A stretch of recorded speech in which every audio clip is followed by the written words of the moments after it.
Hello everyone, welcome to my channel. আজকে আমি রান্না করব গাটি কচু দিয়ে অয়েল ফিশ, যেটা ত্রিপুরাতে সবাই খেতে ভালোবাসে, আমারও খুব পছন্দ। তো চলো দেখি কিভাবে রান্না করব। তো প্রথমে নেব গাটি কচু, ভালোভাবে ছিলে এটাকে হাফ বয়েল করে নেব, মানে সেদ্ধ করে নিয়েছি। আর এটা হচ্ছে লঙ্কাটা স্বাদ মতো নিলে ভালো, পেঁয়াজ, রসুন আর অয়েল ফিশ। তো আমি এটাকে আগে লঙ্কা, পেঁয়াজ আর রসুনটাকে ভালোভাবে মিক্সিতে গ্রাইন্ড করে নেব।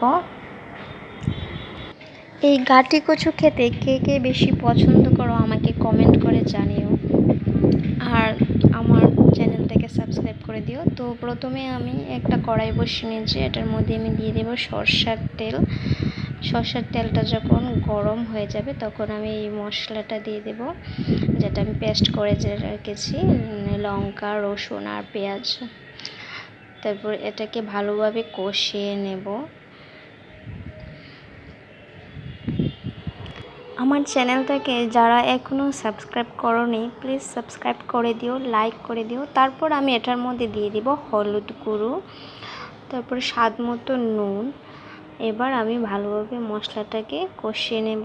যখন একটু আলচে বাদামি রঙের মতো হয়ে যাবে, মানে এই লঙ্কার কালারটা যখন একটু ব্রাউনিশ হয়ে যাবে, চেঞ্জ হয়ে গেলে, কালারটা গ্রিন থেকে একটু চেঞ্জ হয়ে গেলে আমি এর মধ্যে দিয়ে দেব ওই সেদ্ধ করা গাটি কচু। তারপর এটাকে আমি ভালোভাবে কষিয়ে নেব, মানে ফ্রাই করে নেব।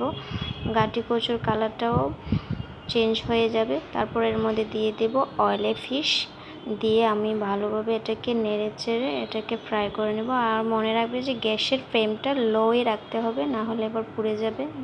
আস্তে আস্তে যখন সেদ্ধ হয়ে যাবে, হালকা হালকা সেদ্ধ হয়ে গেলে এটাকে কষিয়ে ভালোভাবে নেড়ে চেড়ে এটাকে আমি ফ্রাই করে নেব। এই গাটি কচুকে তোমরা কি বলো আমাকে কমেন্ট করে প্লিজ জানিয়ে দেবে, যে এটাকে তোমার রাজ্যে কি বলে ওটাকে। তারপর এটাকে আমি কষিয়ে এবার আমি দিয়ে দেব জল ফুটিয়ে রেখেছিলাম আমি আগে থেকেই, তাই ফুটন্ত জলটা আমি দিয়ে দিলাম এর মধ্যে। এবার হালকা লো ফ্লেমে, গ্যাসটা আমার লো ফ্লেমেই থাকবে। এবার আমি এটাকে ভালোভাবে সেদ্ধ করে নেব। যতক্ষণ না এটা প্রপারভাবে সেদ্ধ হচ্ছে ততক্ষণ আমি এটাকে ঢেকে রেখে দেব। আর গ্যাসের ফ্লেমটা আমি লো রেখে দিয়ে দিলাম। এবার এটা হতে থাকে। মাঝে মধ্যে আমি চেক করে নিচ্ছি যে এটা সেদ্ধ হচ্ছে কি না বা হয়েছে কি না। লো ফ্লেমে আমি এটাকে সেদ্ধ করব। যখন এটা ভালোভাবে সেদ্ধ, আমি চেক করছি যে এটা সেদ্ধ হয়েছে কি না।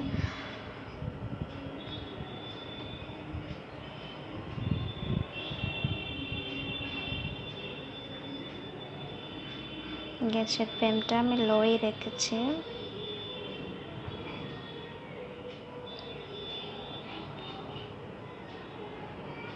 এবার এটা ভালোভাবে সেদ্ধ হয়ে গেছে, দেখতেই পাচ্ছ, একদম সফট হয়ে গেছে। এবার এটাকে মধ্যে আমি আবার একটু ঢেকে রেখে দেব। যখন এবার জলটাই, যখন আমার এই ফুটন্ত জলে দেখছো একটা বলক এসে গেছে, বাবলস যখন হয়ে যায় তখন একটা স্মেলও বের হয়ে আসে, যে বোঝা যাচ্ছে যে এবার আমার রান্নাটা হয়ে যাচ্ছে। তো এর মধ্যে আমি দিয়ে দেব কোরিয়ান্ডার লিভস, মানে ধনে পাতা আমি কেটে রেখেছিলাম কুচিয়ে, তারপর এটার মধ্যে দিয়ে দিয়েছি। এটা ভালো একটা ফ্লেভার চলে আসে ওই জন্য। তো আমার রান্না কমপ্লিট হয়ে গেছে। আমার এই ভিডিওটা দেখার জন্য অনেক অনেক অনেক ধন্যবাদ। আর যারা এই ভিডিওটা ভালো লেগেছে তারা প্লিজ আমার চ্যানেলটাকে সাবস্ক্রাইব করো, যারা এখনও সাবস্ক্রাইব করোনি প্লিজ করে দিও। Thank you.